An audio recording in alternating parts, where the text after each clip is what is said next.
Hermeneutics.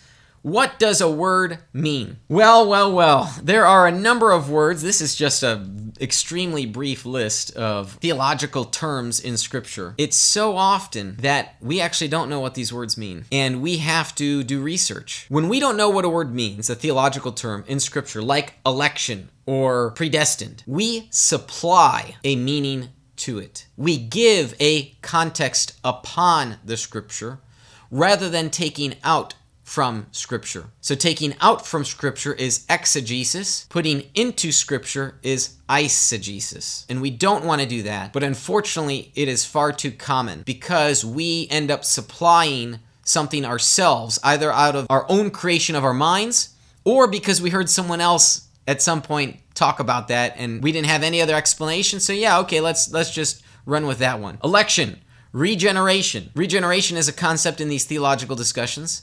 It's so often, I find, that certain camps have a strength to the marketing game. Okay, it's a marketing game because they have the advantage of, well, the Scripture says this, therefore, and they supply their own meaning.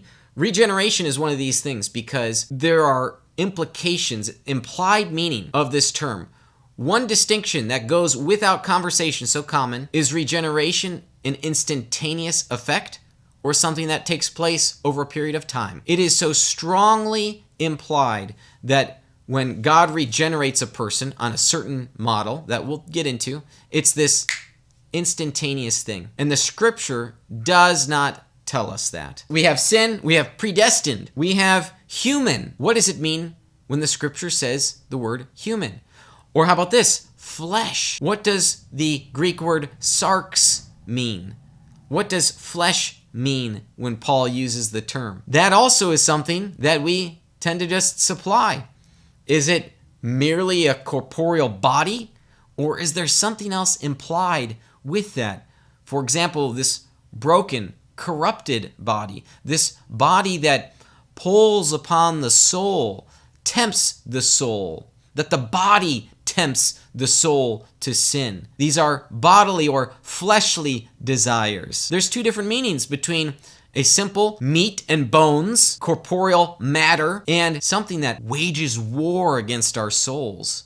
Those are two distinct, closely related, but two distinct things. So we'll be getting into that as we dig through these models of salvation. The point here is, again, to illustrate that hermeneutics is so important. Many of you in these theological discussions have heard of James White. James White has a popular style of going into the grammatical approach. Now, there is a benefit to looking at the grammar of Scripture, but I take a starkly different approach, the historical critical approach to understanding the text. And here's why.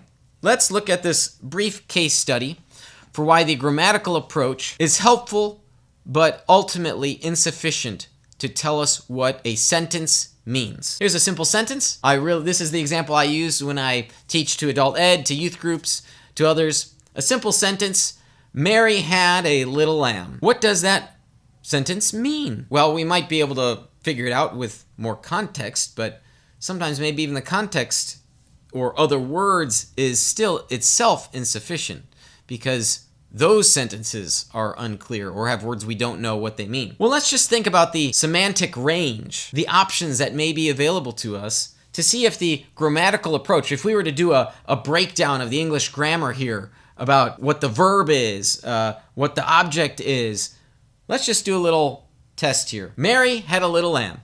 Well, maybe it means, 1, Mary, a human, held a baby sheep. A lamb. Now that's maybe what we think of the nursery rhyme. Number 2, as a logical possibility. Mary, a human, held that should say precious, not previous, I'll amend the PowerPoint, a precious baby human, figuratively described as a lamb. 3, Mary, a sheep, gave birth to a baby sheep. So Mary was a sheep, okay, and gave birth to her own lamb. Maybe that's what the sentence means. Or 4th, Mary, a human, ate some sheep for dinner.